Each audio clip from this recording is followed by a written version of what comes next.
અંકલેશ્વરમાંથી પસાર થતો માર્ગ અને મકાન વિભાગનો મુખ્ય માર્ગ નગરપાલિકા હસ્તક થયો।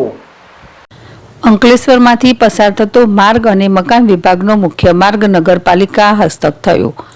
ઓએનજીસી ઓફિસથી એશિયાડ નગર સુધી રૂપિયા 5.30 કરોડના ખર્ચે નવીનીકરણ સાથે બ્યુટિફિકેશનની કામગીરી માટે કોન્ટ્રાક્ટ આપવા દૈનિક પેપરમાં ટેન્ડર બહાર પડાયું છે।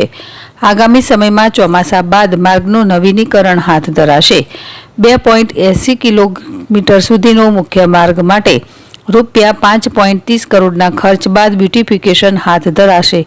અંકલેશ્વર શહેરના મધ્યમાંથી પસાર થતા રાજ્યના માર્ગ અને મકાન વિભાગ હસ્તકનો મુખ્ય માર્ગ તેમજ આ રાજમાર્ગના બ્યુટિફિકેશન માટે હાથ ધરવા રાજ્ય સરકાર પાસે મંજૂરી મળતા અંકલેશ્વર નગરપાલિકા હસ્તક થતા નગરપાલિકા દ્વારા ઓએનજીસી ઓફિસથી એશિયાડ નગર સુધી રૂપિયા 5.30 કરોડના ખર્ચે નવીનીકરણની સાથે બ્યુટિફિકેશનની કામગીરી માટે કોન્ટ્રાક્ટ આપવા દૈનિક પેપરમાં ટેન્ડર બહાર પડાયું છે।